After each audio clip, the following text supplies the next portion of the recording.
now we are going to switch on. Before this जिन्होंने videos नहीं देखी आई option में अवेलेबल हैं वो देख लीजिए. उसके बाद हम लोग जस्ट मूव ऑन करेंगे sequence and series, the most important chapter of NDA. और जिससे ना ऑलमोस्ट स्टूडेंट्स डरते हैं कि यार ये सीक्वेंस एंड सीरीज क्यों, but this is really an easy chapter. What is a sequence? So, a sequence is the arrangement of numbers which follows a certain rule, or I can say that, or mathematical arrangements.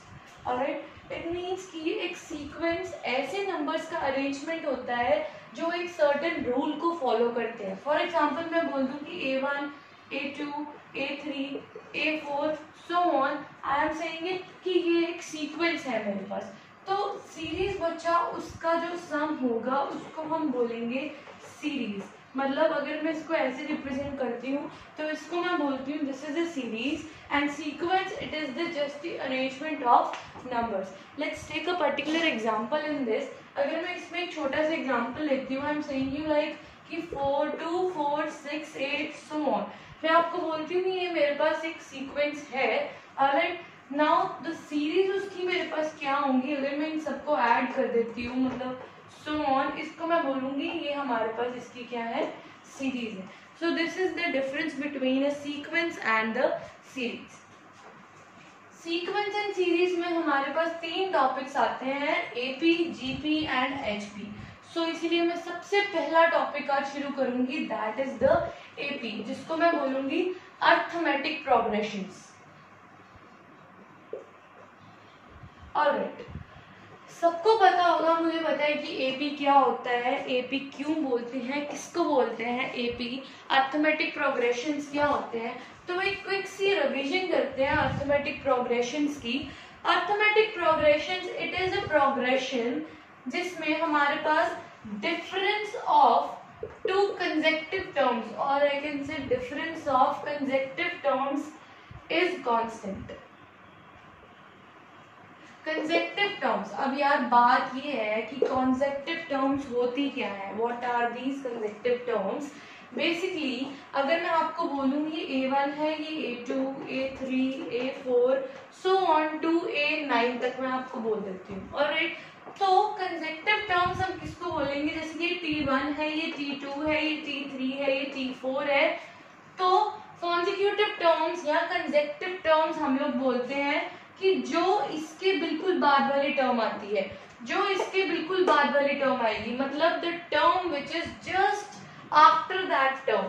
Alright, so AP basically हमारे पास AP होता है कि अगर आपके पास A1, A2, A3, A4, suppose मैं आपको बोलूं A1, A2, A3, A4, मैंने आपको बोला कि ये आपको एक सीक्वेंस दिया हुआ है.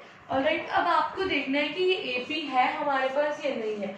तो एपी को देखने के लिए आपको क्या करना पड़ेगा, ये T1 है, ये T2 है, T3 है और T4 है. If T2 minus T1 is equals to T3 minus T2 is equals to T3 minus T4, अगर ये वाले कंडीशन सेटिस्फाई होती है, मतलब अगर मैं इसमें निकालूं एक रिजल्ट कि अगर मेरे पास common difference T n minus T n minus of 1, अगर इसका कॉमन डिफरेंस सेम होता है तो इसको मैं बोलूंगी कि ये वाली जो टर्म है, ये वाली जो सीक्वेंस है, ये मेरे पास एक एपी का काम करेंगे. दैट मीन्स बहुत ही सिंपल फॉर्मूला हमारे पास आ गया कि common difference is equals to Tn minus T of n minus of 1. Alright, common difference के बाद हम लोग को आता है कि यार ये जो nth टर्म है ये लिखनी कैसे, how to write this nth term.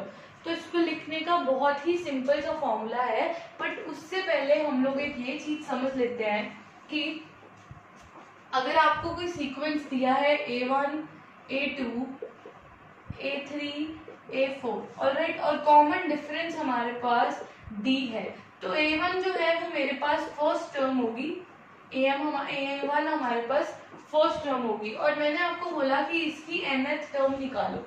तो Tnth को निकालने का फॉर्मूला होगा A1 plus n minus 1 into D, where A1 यहाँ सिंपल में लिखूं A, it is the first term, sequence की फर्स्ट टर्म, n जो nth टर्म आपको निकालनी है और d जो है वो हमारे पास स्टैंड करता है common difference. So this is the most important formula that is used in almost of the AP, that Tn is equals to a n plus n minus 1 into d. This is the way we can write out the Tn. Now let's take an example. एक छोटी सी example लेते हैं. Sequence आपको दिया है 2, 4, 6, 8 and 10. Alright, आपको बोला है you have to write down the seventh term. Seven term आपको लिखनी है. उसमें आपको देखना है ए हमारे पास जो फर्स्ट टर्म है वो 2 है. डिफरेंस, कॉमन डिफरेंस मेरे पास आएगा 4 minus 2 is 2. This is the common difference. Now T7 term can be written as a plus n minus 1 into d. a is 2, 7 minus 1 into 2, that is 2 plus 6 into 2. Your answer is 14. So this is the way to write the nth term of AP. अब यहाँ पर 7 की जगह पे कुछ भी हो, चाहे 8 हो, 9 हो, 10 हो, 100 हो, इनफैक्ट 1000 हो, इनफैक्ट कुछ भी हो, बहुत ही सिंपल सा फॉर्मूला है. You can write down the nth term of an AP. Alright, अब ना यार एग्जामिनेशन व्यू से देखूं मैं. अच्छा, उससे पहले एक चीज बताना चाहूंगी आपको. एग्जामिनेशन व्यू से अगर देखा जाए तो एक बहुत ही इंपॉर्टेंट क्वेश्चन एपी में आता है. ऑलराइट, एपी में क्या क्वेश्चन आता है उसके लिए थ्योरी पार्ट देखी जाए तो हमें ये पता होना चाहिए कि अगर हम लोगों को गिवन है कि ये 5 टर्म्स एपी में है और उसका कुछ बोल दिया कि यार आपके पास सम गिवन है, तो मैं आपको ये बताने वाली हूँ कि ये टर्म्स को एपी में लिखते कैसे हैं. Question is how to write terms in AP. Alright, AP में टर्म्स को कैसे लिखते हैं? बहुत ही सिंपल फॉर्मूला. क्या फॉर्मूला है? 5 टर्म्स है तो मिडिल वाली टर्म ले लीजिए. उसके बाद जैसे जैसे आप इधर मूव करते जाएंगे वैसे वैसे प्लस होता जाएगा. कैसे? मतलब a plus D, a plus 2d, इधर आइए a माइनस ऑफ b और a minus of 2d. This is the way you can write 5 terms in an AP. And if it comes like कि 4 terms in an AP, 4 terms लिखनी है AP में, उसके लिए हम क्या करते हैं? A से शुरू हो जाइए, ठीक है, उधर मूव करिए a प्लस d, उसके बाद आएगा a प्लस d और इधर मूव करेंगे तो ये आएगा a माइनस ऑफ d. पहले तो ये देखिए, this is the way how we can write the 3 terms in an AP. अब 4 टर्म्स एपी में लिखनी है तो उसके लिए आप लोगों को क्या करना पड़ेगा? सिर्फ ये a नहीं आता, उसमें a माइनस डी से शुरू हो जाइए, a plus D, a plus 3d और इधर आ जाएगा a माइनस ऑफ 3d. ये बहुत ही बेसिक चीज है जो बहुत ही रिमेम्बर रखनी पड़ती है आप लोगों को. ठीक है, first is how to write 5 terms in an AP, then is how to write 3 terms in an AP and how to write 4 terms in an AP. This is the very basic thing of an AP जिसमें से questions almost आते हैं. Questions की क्या type होती है आगे आगे चलती जाइए वीडियो में, ऑलराइट, आपको बताएंगे. तो this is how to write 3 terms in an AP. This is how to write 4 terms in an AP. So this is the basic formula जिससे हमें almost याद रखना है हमेशा. Okay. अब आगे चलते हैं. सम हमने पढ़ लिया, how to write the nth term, how to find out the common difference. अब देखते हैं how to write sum of series को लिखने का भी हमारे पास बहुत ही सिंपल फॉर्मूला है. Sn का फॉर्मूला होता है n/2 2a plus n minus 1 into D. अब देखो, अब बात ये है यार, ये फॉर्मूला नहीं रहता यार, नहीं रहता, कोई बात नहीं, कोई चक्कर ही नहीं है, नहीं याद रहता ना, तो बहुत ही सिंपल सा बात है. क्या है? क्या करो, n/2 तो चलो आपको याद रहती है, हमने निकालना है सम, सीरीज का सम निकालना है. राइट, सीरीज का देखो तो मैं अगर पहली टर्म उठा लूं और आखिरी टर्म उठा लूं, I can find out the sum of series. Like मैं बोलती हूँ a1 a2 a3 so on to, मैंने आपको बोल दिया an. ऑलराइट, तो क्या करो, सिर्फ एंड वाली टर्म उठा लो tn और एक उठा लो t1. This is the another formula to find out the sum of the series. अब इसी से ही हम लोग अपना फॉर्मूला ये ड्राइव कर सकते हैं. कैसे कर सकते हैं?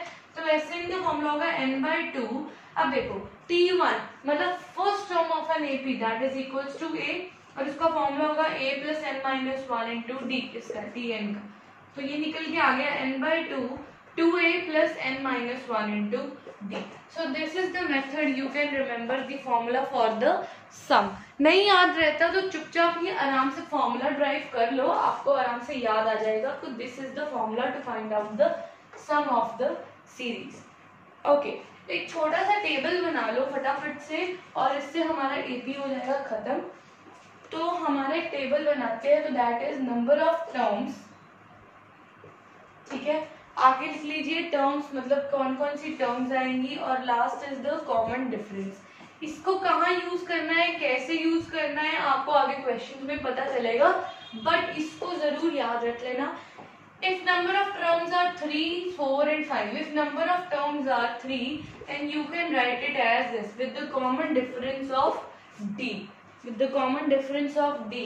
If number of terms are 4, अब उसका लिखने का वे हमारे पास होगा ये a plus d a minus of d with the common difference of 2d, and last is if number of terms are 5, then is देखो a से शुरू हो जाओ a plus d a plus 2d, और इस साइड उल्टा चलो a minus of d a minus of 2d, alright, with the common difference of d.